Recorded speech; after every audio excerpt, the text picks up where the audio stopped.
المرجعية اليوم تمثل كما كانت وستبقى إن شاء الله تعالى، تمثل النقطة البيضاء والواسعة أيضا في تاريخ العراق.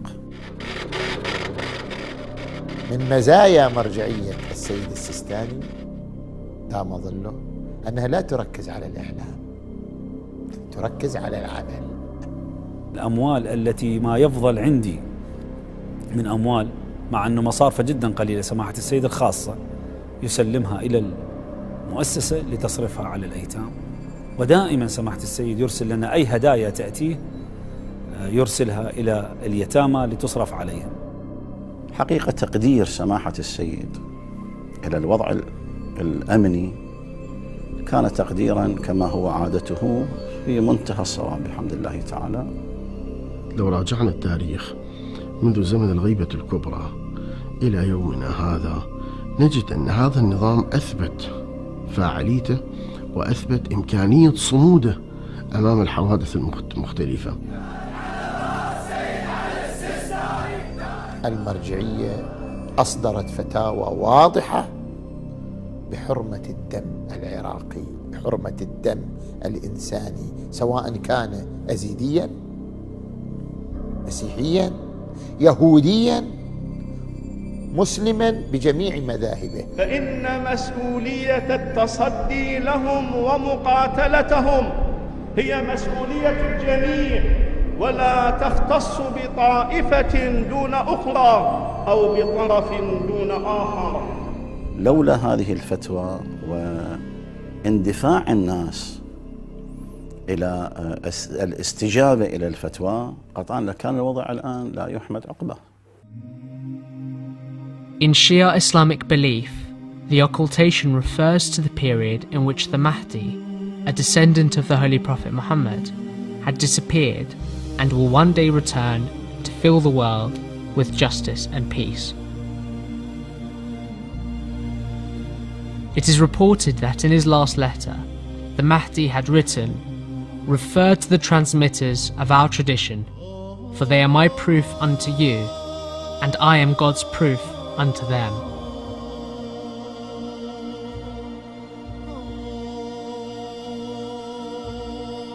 Even though the hidden imam, or leader, is still considered to be the imam of the time, Shia Muslims believe that in his absence, they must refer to the guidance put forward by the Mahdi and follow those experts in Quran and narrated traditions.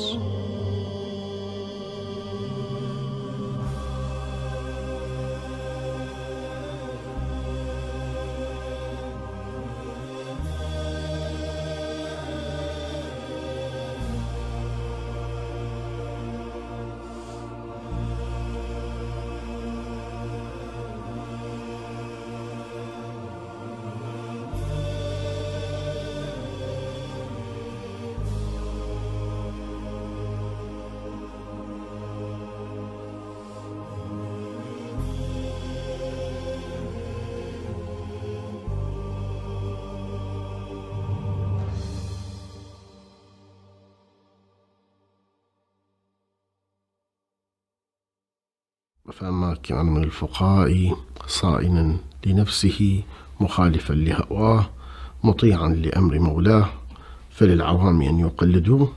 هذا الخط الذي اختطه أئمة أهل البيت لأتباعهم في كيفية رجوعهم وكيفية أخذهم لأحكامهم الشرعية وكيفية أداء أعمالهم بما يبرئ ذمتهم بينهم وبين الله سبحانه وتعالى عبر وجود مركزية للفقيه ومحورية للفقيه الجامع للشرائط.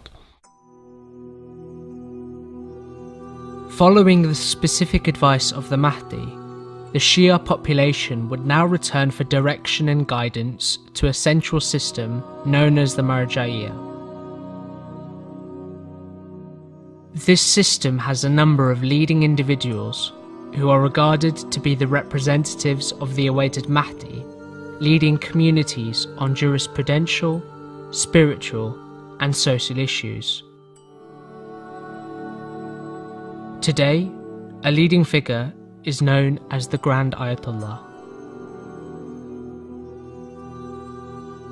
المرجعية العامة أو المرجعية العليا للشيعة التي تمثلت في الشيخ المفيد، فالسيد المرتضى، فالشيخ الطوسي، فالعلامة الحلي، هذه المرجعية العامة والعليا أصبحت النجف موئلا لها ومهدا لها منذ أكثر من قرن من الزمان.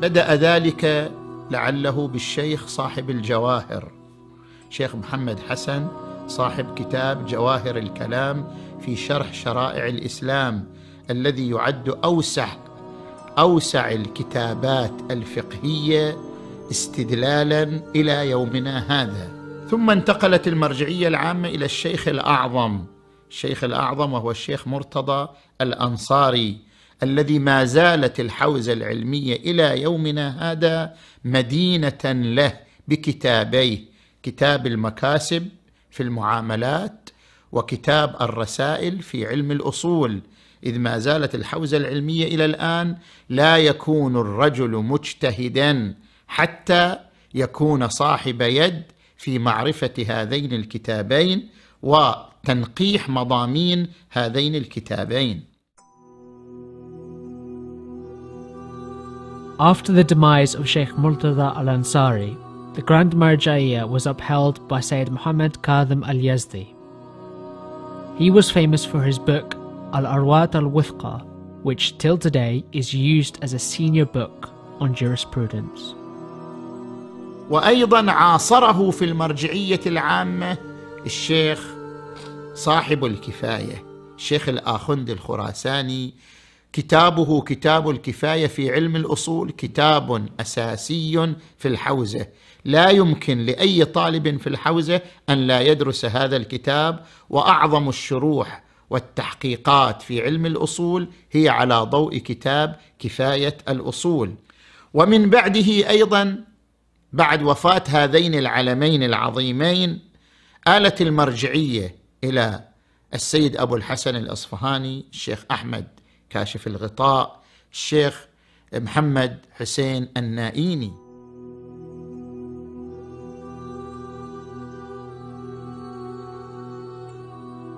أغلب المراجع الذين وصلوا إلى منصب المرجعية هم تلامذة المحقق النائيني، ومنهم السيد الخوئي، ومنهم السيد الحكيم، ومنهم الشيخ حسين الحلي، وكثير من مراجع الطائفة هم تلامذة المحقق النائيني.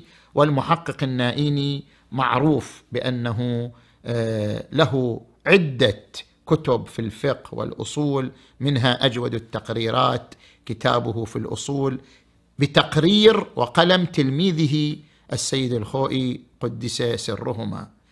وكان معاصرا له السيد أبو الحسن الأصفهاني. طبعا المرجعية العامة كانت للسيد أبو الحسن الأصفهاني.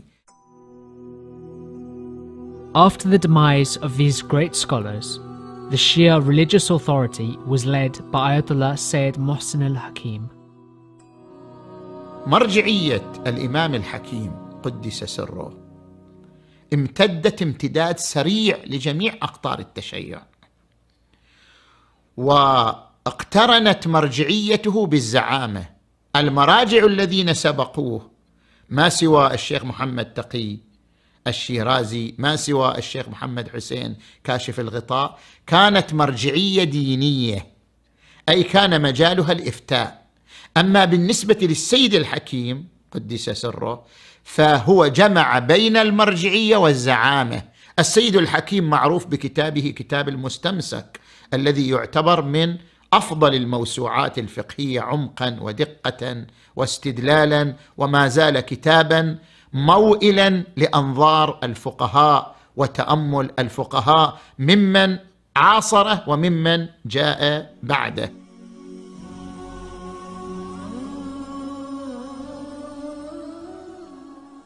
Ayatollah Mohsin al-Hakim established one of the main libraries in Najaf, which still serves the students of the seminaries of Najaf.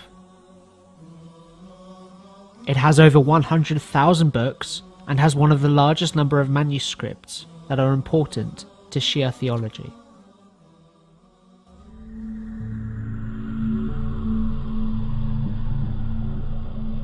وبعد رحيل الإمام الحكيم انتقلت المرجعية العامة في النجف الأشرف إلى سيدنا وأستاذ أساتذتنا أستاذ الفقهاء والمجتهدين السيد أبو القاسم الخوئي.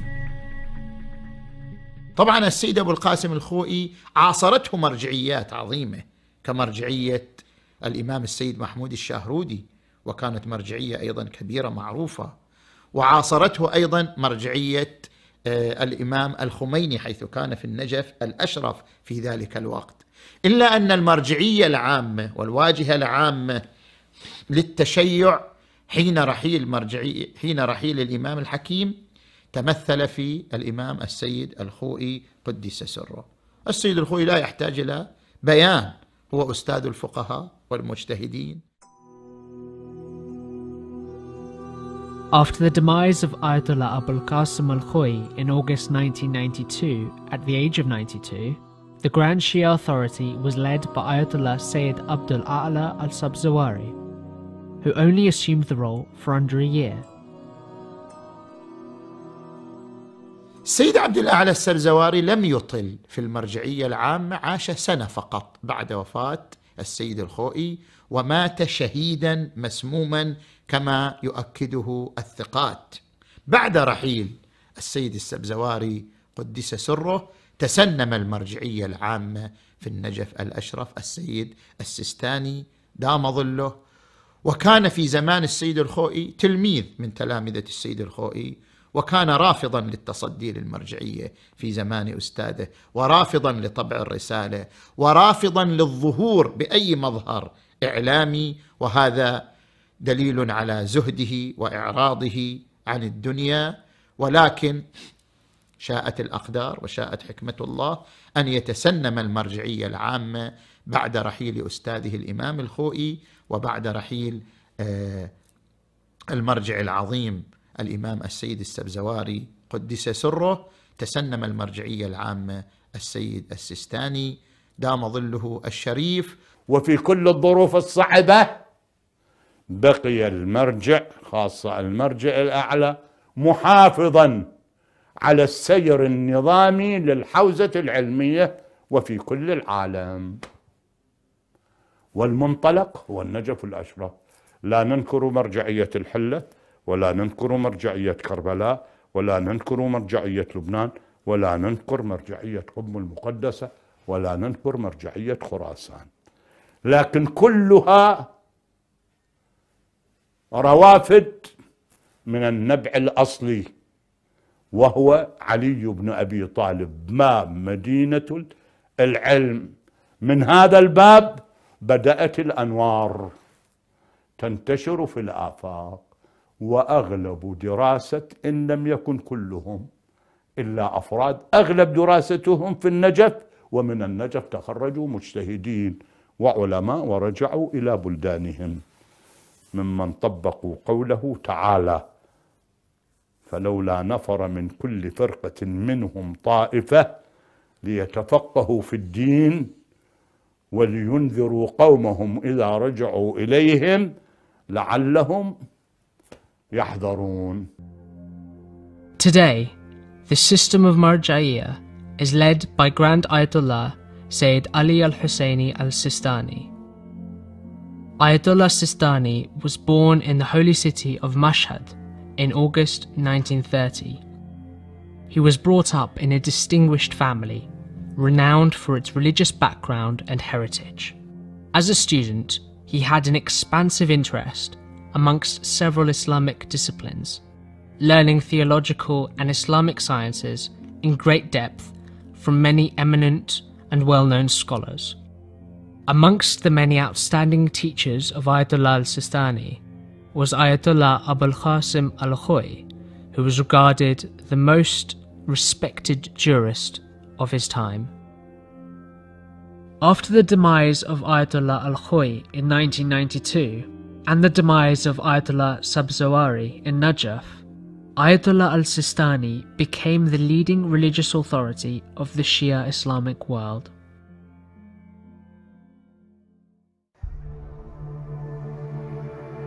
After the collapse of the Ba'ath regime in Iraq in 2003, Iraq was now administered under US-led occupation. Grand Ayatollah Sistani played a critical role in this period. He issued a religious ruling stating that the framers of Iraq's constitution had to be elected, not appointed. He also demanded UN involvement in overseeing the election process, whilst also stressing that all Iraqis must take part in the elections and vote. In 2005, tensions were severe and political dispute was growing, leading to a volatile sectarian war. Iraq faced internal fragmentation amongst various groups, resulting in the killing of thousands of innocent civilians and, most notably, the bombing of the holy Shia al-Askari shrines in Samarra in 2006, heightening sectarian violence. It was on a number of occasions that the establishment of the religious authority publicly condemned sectarian division, figureheaded by none other than Grand Ayatollah al-Sistani. Sayyid al-Sistani voiced his immediate concerns to the people of Iraq, with the hope to defuse the situation and unite the people of Iraq under one humanitarian and non-denominational banner. The public show of unity behind Ayatollah al-Sistani was a major step in resolving the deadlock over action against the violence sweeping Iraq. العراق دائما في مشاكل سياسية، يعني الاستقرار السياسي في العراق لم يتوفر بشكل واضح بخلاف أكثر بلدان المنطقة. النظام السياسي في العراق عادة فيه صراعات ومشاكل وأخذ ورد، ومرت على العراق فترات قاسية جدا، يعني بحيث حورب فيها جميع المفكرين، جميع العلماء، حتى بعض العلماء تعرض للنفي. طبعا هذه الصورة تعطي أن هناك دور كبير للعلماء بحيث يتعرضون لهذه المضايقات من السلطة، حتى أن بعض الظروف مرات قد استشهد فيها العلماء بسبب مواقفهم الوطنية والحفاظ على البلد. المرجعية في المجال السياسي تكتفي بالتوجيه العام، فلا نرى أن المرجعية تدخل في تفاصيل عمل الدولة أو تفاصيل عمل الوزارات أو تفاصيل عمل العتبات المقدسة مثلا، أو تفاصيل عمل المؤسسات الثقافية أو الخيرية الموجودة في المجتمع، لأن الدخول في التفاصيل يعني أنك تفرض رأيا أو تريد من الناس أن تتعبد بكل كلام وبكل حرف. نؤكد مرة أخرى على ما تقدم في الخطب السابقة. Post 2006, Ayatollah al-Sistani used the platform of Friday sermons from the holy shrine of Imam Hussein in Karbala as a means to deliver advice and guidance to the masses via his two representatives, Sheikh Abdul Mahdi al-Karbala'i and Sayyid Ahmed al-Safi. Shia's top cleric would send his most famous fatwa, or ruling, after the collapse of Mosul and parts of Salahuddin at the hands of Daesh in June 2014. This call urged collective responsibility to defend and uphold the safety and status of Iraq's religious and historical sites, as well as of all Iraqi lives, regardless of faith or background. إن طبيعة المخاطر المحدقة بالعراق وشعبه في الوقت الحاضر تقتضي الدفاع عن هذا الوطن وأهله وأعراض مواطنيه، وهذا الدفاع واجب على المواطنين بالوجوب الكفائي، ومن هنا فإن على المواطنين الذين يتمكنون من حمل السلاح ومقاتلة الإرهابيين دفاعا عن بلدهم وشعبهم ومقدساتهم عليهم التطوع للانخراط في القوات الأمنية لتحقيق هذا الغرض المقدس.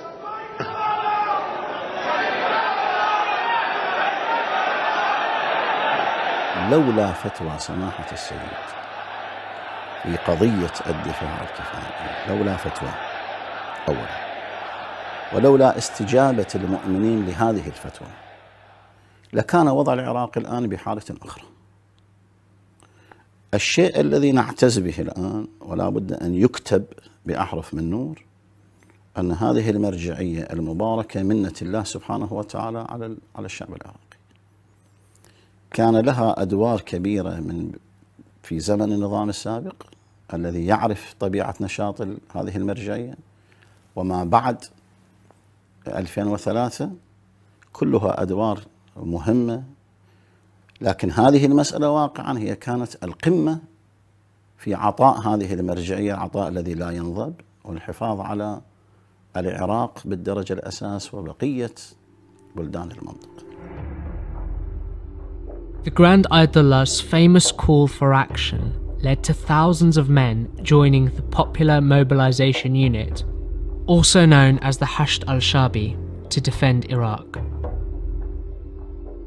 طبعا هذه الفتوى المباركة كان واضح الهدف منها أنه نمنع الانهيار الذي حصل بسبب سقوط محافظة الموصل، وفعلا هذا المقدار يعني منع. ثم المرجعية بعد ذلك لم تكتفي بهذه المسألة فقط، وإنما بدأت في كل أسبوع تضخ من المعلومات والتوجيهات وما ينبغي أن يفعل، لا للحفاظ على زخم هذه الفتوى فقط، وإنما لتحديد أيضا مسار طبيعة المجاهدين والأخلاقية التي لا بد أن يتمتعوا بها، وطريقة التعامل مع العدو، بحيث أصبحت هذه وثائق تدرس كيفية التعامل مع العدو المتوحش الذي تعلمون طبيعة تصرفاته عندما كانت. In February 2015, Ayatollah Sistani issued a statement of advice to the fighters on the battlefield, which included 20 important guidelines, the most notable of which is from an authentic tradition narrated by the Holy Prophet. Do not indulge in acts of extremism. Do not disrespect dead corpses. Do not resort to deceit. Do not kill an elder. Do not kill a child. Do not kill a woman. And do not cut down trees unless necessity dictates otherwise, as well as urging the fighters to protect innocent lives. By the majesty of God, the lives of those who do not fight you are sacred, especially the weak among the elderly, the children and the women, even if they were the families of those who fight you. The Grand Ayatollah's statement also called for the protection of Muslims and non-Muslims alike. Never inflict harm on non-Muslims, regardless of their religion and sect. The non-Muslims, who live in predominantly Muslim lands, are under the protection of the Muslims in those lands. Whosoever attacks non-Muslims is a betrayer and traitor. Let no one among you think that there is a solution in oppression which cannot be gained by justice. طبعا أحب أن أنوه لقضية يعني أنا سمعتها من لسان سماحة السيد أطال الله في عمره الشريف، أنه الأمة التي تفقد إرادتها لا يمكن أن تدافع عن نفسها. وكانت هذه الفتوى في الواقع هو إعادة الثقة للأمة، إعادة الإرادة للأمة، وفعلا الأمة استجابت لهذه الإرادة وأصبحت إرادتها قوية جدا، وإن شاء الله تعالى استطاعت أن تدافع عن نفسها وأن إن شاء الله تعالى تنتصر. One way of sustaining the various projects initiated by Ayatollah Sistani is through the means of khums. Millions of dollars are received every month from followers across the globe, fulfilling their duty towards their marja. هذه الحقوق المالية التي يعطيها أتباع أهل البيت إلى الفقيه أعطت للفقيه وللطائفة استقلالية عن الدولة، استقلالية عن السلطان الحاكم في كل زمان ومكان.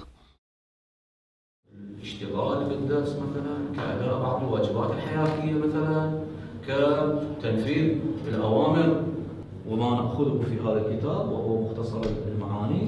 One of the most sizable expenses of the Grand Ayatollah is used on the Hawza, or Islamic seminary, in Najaf. On average, the Marja'iyyah pay monthly allowances of approximately $100 to over 20,000 students in the Hawza of Najaf alone.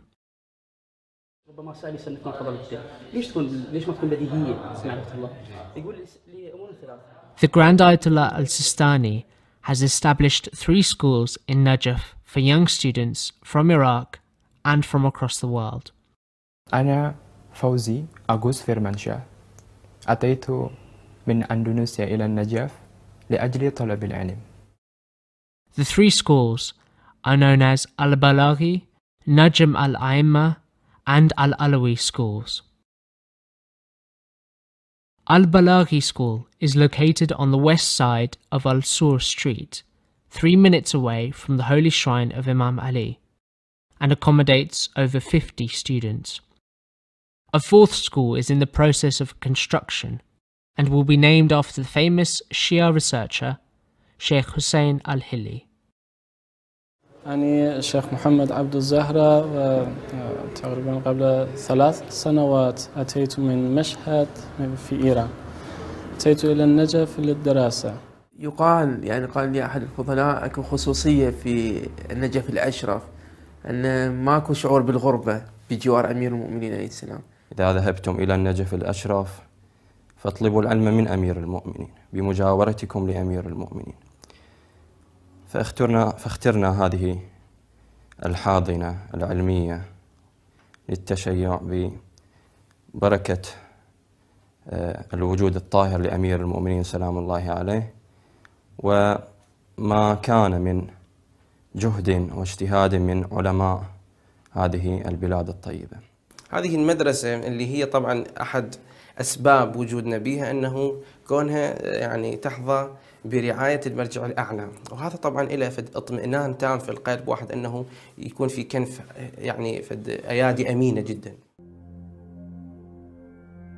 Al-Alawi School is the newest of the 3 institutions and opened in April 2016. The school is located outside downtown Najaf and accommodates over 500 students, equipped with the necessary facilities to allow students to progress in their studies.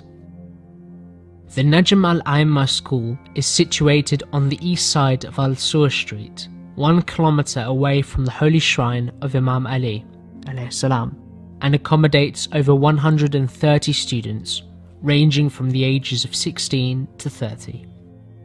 فكل شيعي هو له دور في نشأة هذه الحوزات، في استمرارية هذه الحوزات، في تطوير هذه الحوزات، في إنشاء هذه المدارس الدينية في كل مكان، دوره من خلال ما يعطيه من هذه الحقوق الشرعية. إلى الجملة التي بعدها. The Najm al-Aimma school implements various regulations to ensure performance of the highest caliber from its students. Rules varying from timetabling to uniform, class etiquette and social behaviour inside and outside the classroom. As well as the schools themselves, which host altogether over 700 young students, the Marja'iyyah have recently completed the building of 300 student homes for senior students to reside in, which will later be expanded to nearly 1,000 student homes. A house would be given to the student for 5 years, free of rent, to subsidise his cost of living while he studies in Najaf. Ayatollah al-Sistani is an avid believer in investing for future generations. By funding thousands of students, the establishment feel vibrancy amongst youth and academia will keep the foundations of the faith alive and stable.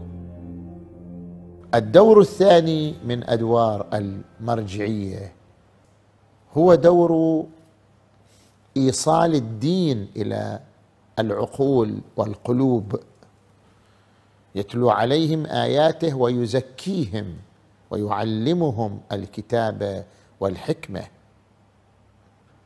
وانطلاقا من آية أخرى وهي قوله عز وجل: فلولا نفر من كل فرقة منهم طائفة ليتفقهوا في الدين ولينذروا قومهم إذا رجعوا إليهم لعلهم يحذرون. تقوم المرجعية ببث المعتمدين. The Marja'iyyah use the system of Wikala, the representatives of the Grand Ayatollah. As well as the Wikala system, the Marja'iyyah have also introduced a new system which works with mu'tamidin, or consultants, who usually are youth trusted from the office of the Grand Ayatollah, striving to put forward and resolve the most pressing issues facing their own communities. The mu'tamidin are also sent during seasonal periods to assess the needs of different factions within the Shia world. من هنا اتجهت المرجعية في هذا الظرف بالذات، أي ظرف ما بعد سقوط حكم صدام، إلى نصب المعتمدين. والمقصود بالمعتمدين هم مجموعة من الشباب من طلاب الحوزة، بحيث يكون في كل منطقة مجموعة، لا واحد، مجموعة من الشباب الذين هم من طلاب الحوزة الدينية. Another focus of Ayatollah al-Sistani's work is on local relief and philanthropy.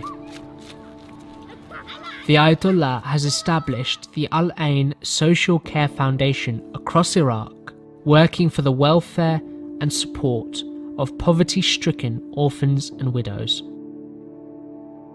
The foundation was established in 2005 to document all orphans and families of the victims of terrorism, and later in 2006 to provide them with sponsorship and care. These vulnerable people have lost their breadwinner, either due to the battle against Daesh or through sectarian killings.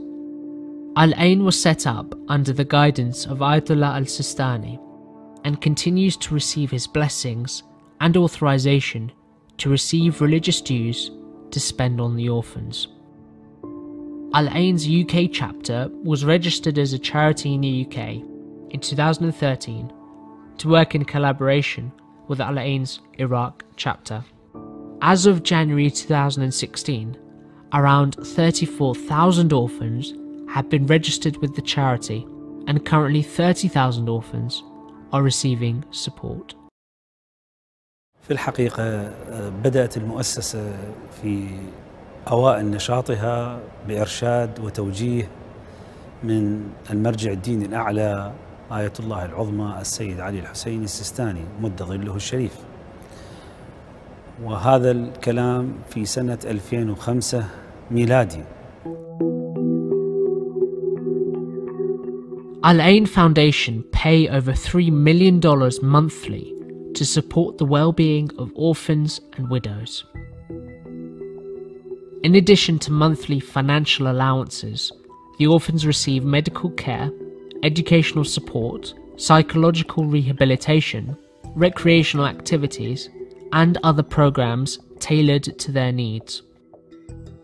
The foundation funds $50,000 worth of medical surgical operations per month to improve the lives of hundreds of individuals. رعاية اليتامى والنازحين تحظى بالأهمية الكبرى لدى سماحة السيد، وهو يعتني بهذا الأمر جدا، ولذا لا نجد مناسبة إلا وتكلم سماحة السيد معنا حول هذا الموضوع والاهتمام بهم. إكمال للكفالة ورعاية الأيتام اللي تتولاها المؤسسة، المؤسسة لا تكفل فقط الجانب المادي للأيتام والأرامل، بل على نفس الأهمية موضوع الجانب الصحي والنفسي للأيتام. ويؤكد دائما أن ليس الجانب المال فقط، بل لابد من الرعاية التثقيف، الرعاية النفسية، الرعاية التربوية، الرعاية التعليمية، كل هذه بتوجيهات منه مد ظله الشريف. وفعلا الآن المؤسسة لها أقسام متعددة في هذه الخدمات. لدينا قسم التأهيل والإرشاد النفسي، وهو فعلا مشروع بدأ بجهود الخيرين ممن تعاون معنا من أخوة في بريطانيا، وكذلك بالأخوة فريق الموجود في داخل المؤسسة. Al-Ain Foundation has direct ijaza, which signifies written permission from Ayatollah al-Sistani to receive religious dues, including khums, to spend on the orphans. The charity has also designed special Sadaqah charity boxes to collect funds to be spent on the orphans registered with the charity. Money placed in these boxes is considered by Grand Ayatollah al-Sistani to have been received on behalf of the needy orphans due to his general guardianship over them.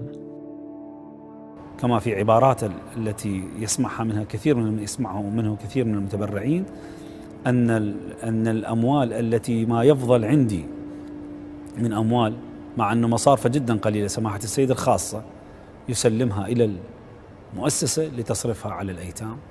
ودائما سماحة السيد يرسل لنا أي هدايا تأتيه يرسلها إلى اليتامى لتصرف عليهم. بعض الأيتام اللي تركوا دراسة المؤسسة تبنت الموضوع،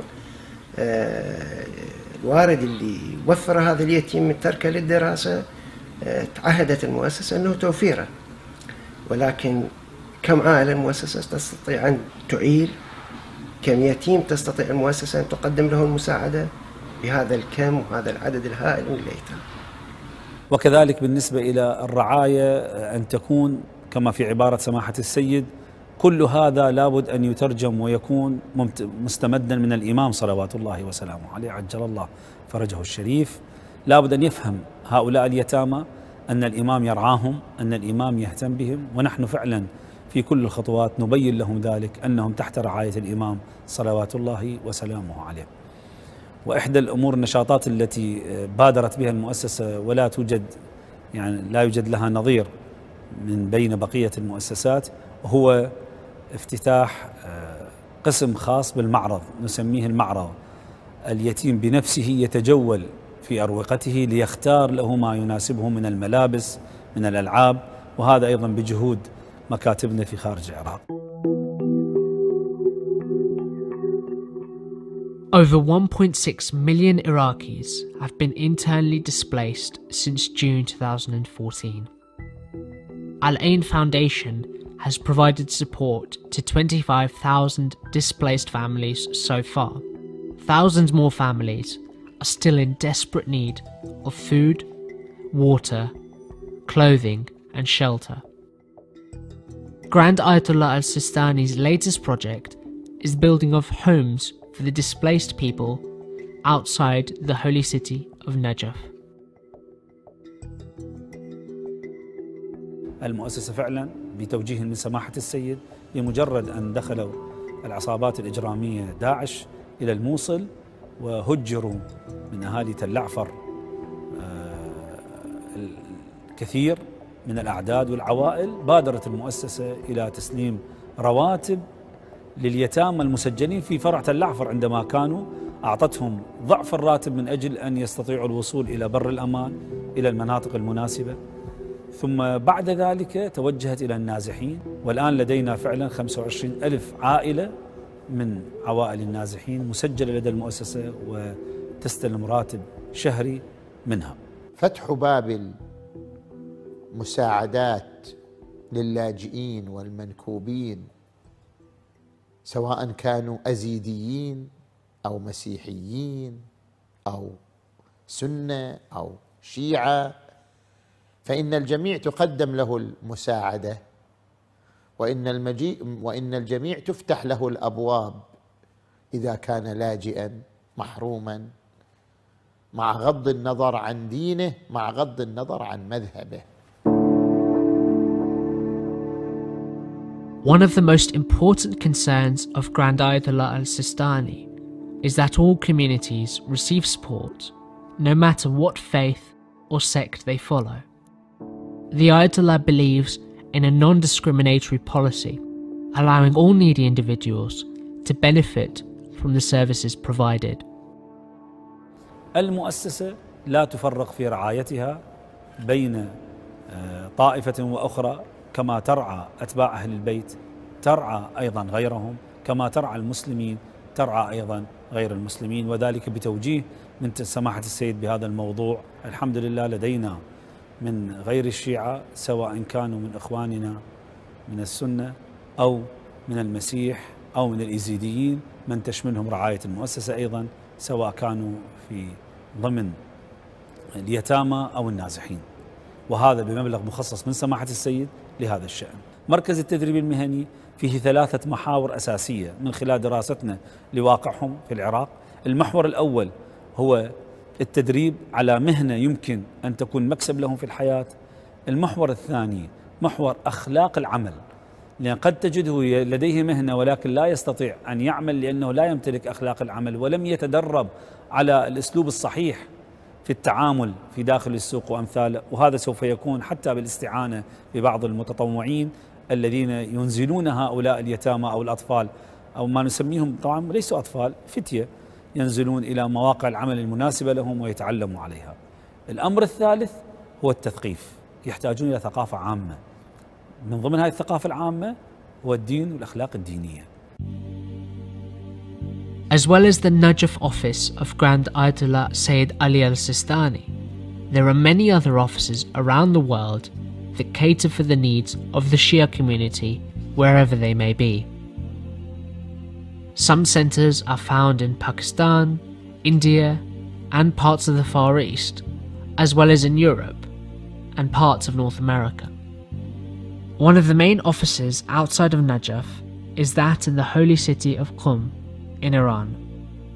The office is managed by one of the main representatives of Grand Ayatollah al-Sistani outside of Iraq, Sayyid Jawad Shahristani.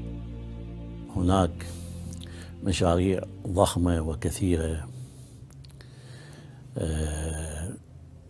تابعة إلى مكتب آية الله العظمى السيد السيستاني حفظه الله. نقدر احنا نختصرها ب3 محاور.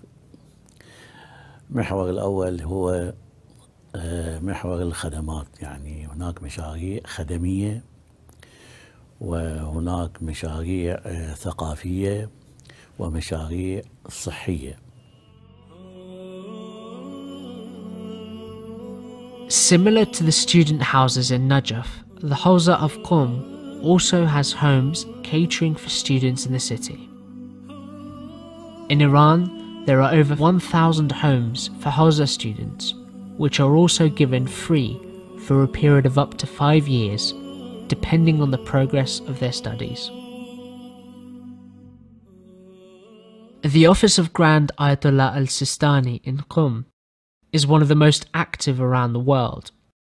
Here we find the office operating as a multifunctional focal point for the various activities and responsibilities to take place. There are various divisions within this centre, each is handled with intense care and management. The primary branch within the office focuses on handling thousands of questions which are sent in from followers of the Ayatollah around the world.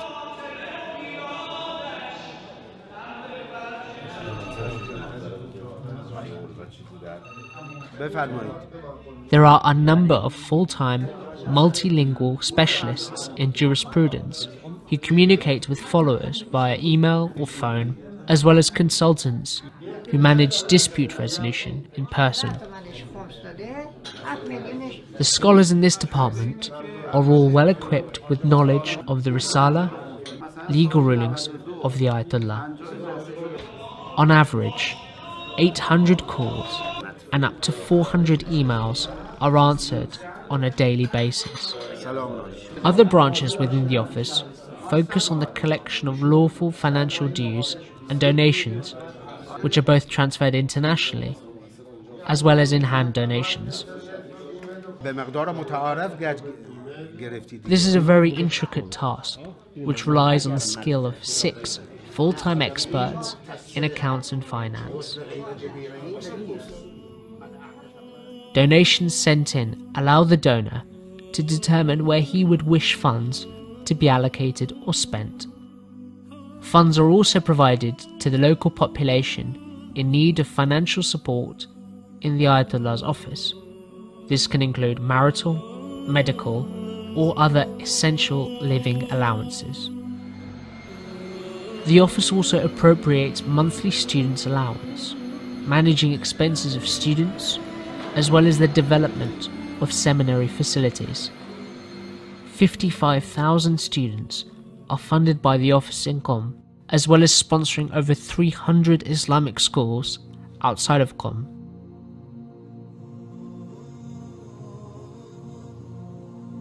Sayyid Jawad Shahristani manages over 50 projects in Iran itself. Some of these include specialized libraries, exploring the sciences of Hadith and Sunnah, as well as Quran, Fiqh, and theology. Each of these libraries hold an average of 50,000 books in various languages. Another project includes the renowned Manuscript Center in Qom, which works to collect historical literature, artifacts, and papers within Shia Islamic history.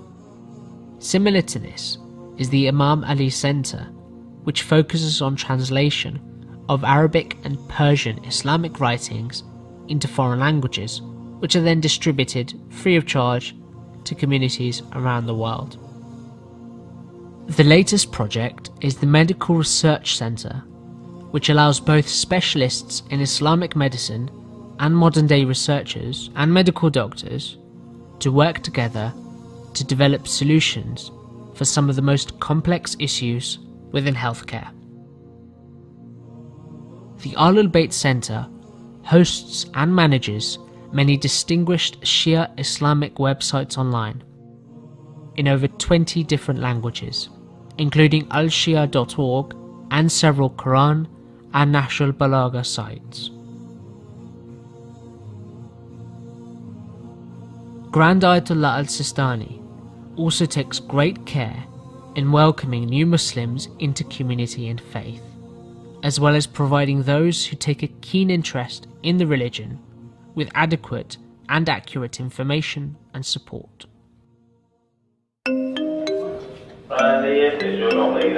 There are 2 hospitals run by Ayatollah al-Sistani in the city of Qom.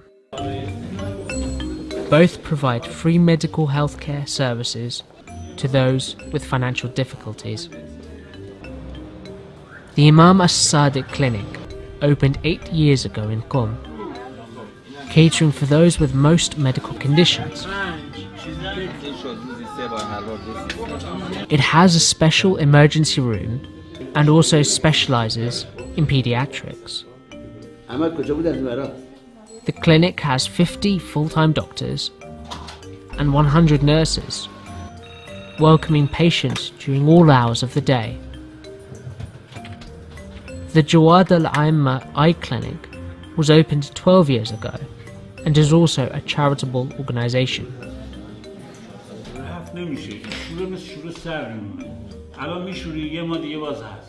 The center has 23 full-time doctors and 40 nurses. Recently, the clinic began offering all surgical procedures, including laser surgery and eye transplant operations. The clinic provides care for over 300 patients on a daily basis and conducts 1,000 eye operations every month. هناك عندنا مستوصف الإمام الصادق عليه السلام خاص للمحرومين والمستضعفين في منطقة نيروغا، هذا لمختلف الأمراض. هذا المستوصف علاج لمختلف الأمراض، وهناك الحمد لله مجهز بأجهزة حديثة أيضا من السونوغرافي، من السونار، ومن قضايا التخصصية الموجودة في خصوص الأعصاب وفي خصوص القلب، وأيضا بعض الأمراض الموجودة بدون مقابل للمحرومين كلهم. The Shia Learning Disability Center is the first of its kind across the Shia world, being able to provide crucial services for those with impediments restricting their ability to progress in learning. The services provided by the center specialize in braille reading, audiobooks, mental and psychological care. Over 35 members of staff work within the centre, receiving over 100 daily requests for help.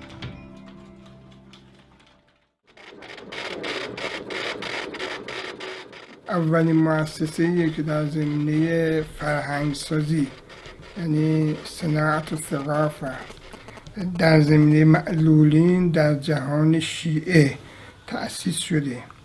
یعنی هدف اینه که ما بتونیم معلولین رو ذهنیت فرهنگ بهشون بدیم.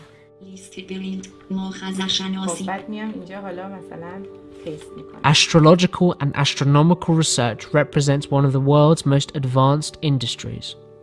Ayatollah al-Sistani feels that technological advancement is critical, and being able to accurately understand the basis to make precise decisions is significant to his work. The Ayatollah has instituted a research centre to be established for the Shias to keep up with this growing science.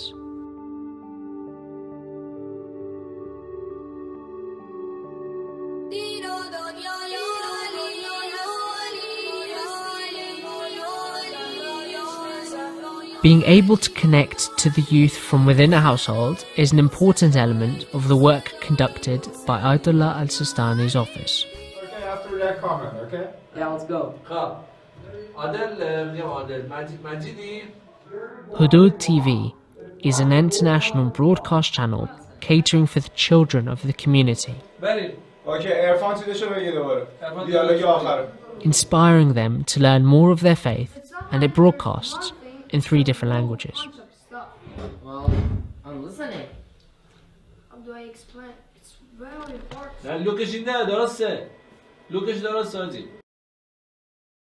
have to babysit for my mom, right? So, well, everything I do... To serve the needs of the Shia community, the Grand Shia Authority has offices around the world. These include the Imam Organization in the United States, Al-Turath Foundation in Germany, Al-Muntadhar in Sweden, and the Imam Ali Foundation in the UK, all managed by Sayyid Murtada al-Kashmiri, one of the representatives of Ayatollah Sistani. فهناك مؤسسات تنتمي لهذه المرجعية المباركة في دول الغرب، في أوروبا، في السويد، في بلجيكا، في هولندا، في بريطانيا، في دنمارك، في أمريكا، في عدة ولايات في أمريكا، في كندا، أيضا في المناطق الشرقية من باكستان، هند، أذربيجان، في استراليا أيضا هناك مراكز، والهدف منها أن يصل صوت الدين ويصل صوت الفكر الديني إلى المسلمين في مختلف مناطق تواجدهم من الأرض شرقا أو غربا. These are just some of the examples of the excellent work carried out by Ayatollah al-Sistani's representatives.